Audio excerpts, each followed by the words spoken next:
ওরে কি জ্বালা দিয়া গেলি মুরে, নয়নের কাজল পরাণের বন্ধুরে, না দেখিলে পরাণ ভরে। আসসালামু আলাইকুম গাইস, আমি নেত্রকোনার সেরা আইসলাম বসিদে মাছ মারতাম বিলো, বিশাল একটা হাওরের মধ্যে। কিন্তু সবাই দেখি কেজি 2 কেজি 3 কেজি করে বড় বড় মাছ নেয়, আর মাছে আমরা পছন্দ করে না। এই যন্ত্রণার বাসি না, খালি প্রতারণা প্রতারণা। কত রঙের কাওয়ান দাওয়ান যে আনছি মাছের লাগিয়া গাইস, যা বলার বাহিরে। এই রঙের কাওয়ান কেউ ইসুব বুলের বসি, কই শাল হাতা, তেঁতুল হাতা, আম হাতা, জোড়া হাতা, কত হাতা যে দিছি মাছেরে, কিন্তু মাছে আমরা পছন্দ করে না গাইস। এই রোদের মাঝে বইয়ে থাকিয়া কি সহ্য হয় কইছে।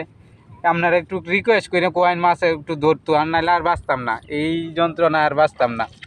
কারণ আপনারা যারা এই বসি শিকারি বুঝবেন, যারা দূর দূর থেকে আইবাইন মাছ মারা, সাবধান। আর আইনা যে আমি আইছি, অনেক কষ্ট লাগছে, বিশাল কষ্ট লাগছে এই মাছ মারাত বয়ে থাকি, কিন্তু মাছে ধরে না গাইস। দেখুন কতুরি যে মাছ মারছি গাইস, দেখুন কতুরি মাছ মারছি, এই সকাল থেকে কতুরি মাছ মারছি 2টা বেড়ায়, বুঝবেন না।